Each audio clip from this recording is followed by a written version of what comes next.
So your teen has registered for the ACT. They've been studying, preparing, prepping, taking practice tests, implementing effective strategies. They are ready to go. Test morning is approaching, and there are some things that you need to know to be able to help them be able to do their best on ACT morning, but also actually to be able to take their test, because there are 3 things that your teen must have with them to actually be able to take the ACT test. 3 required items. 1 is an official photo ID. It could be their school ID, it could be their driver's license, it could be a real ID, as long as it has a photo and it has their official name that they registered with to take the ACT. So they must have that. Number 2, they must also have a printed admissions ticket, and they can get to that through their online account at myact.org.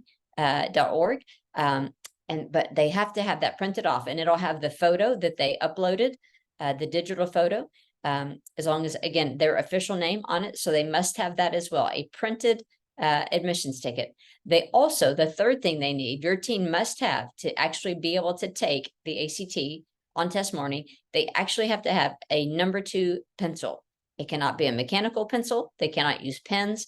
It has to be a real number 2 pencil. And so those are the 3 critical things your teen must have to be allowed to actually take the ACT test, which that would be such a bummer that they would be turned away and not allowed to take the test for all that they've done to prepare and even getting up that morning, right? So remember those 3 things.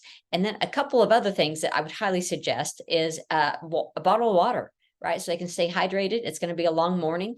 Also a healthy snack with some protein, maybe some trail mix, peanut butter and jelly sandwich, something like that, to give them some protein, give them some carbs, keep their body going over that morning. Also, highly suggested is a good calculator. It doesn't have to be a graphing calculator. It can be a good scientific calculator that can readily handle fractions, square roots.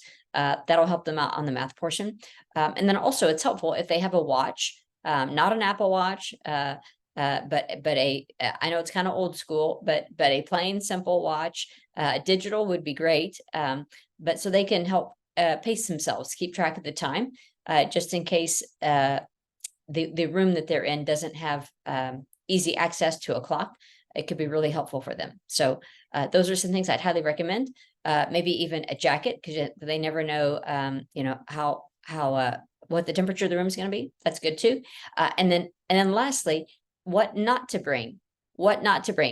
Your teen cannot use their cell phone once they step into the building. They can be disqualified. Their test can be counted as void if they have their cell phone on them at any point while they are in the building, even if it's during a break. It doesn't matter. And so ACT takes test security really seriously. And so cell phones are not allowed. If your teen drives, I would suggest they leave their cell phone in their car.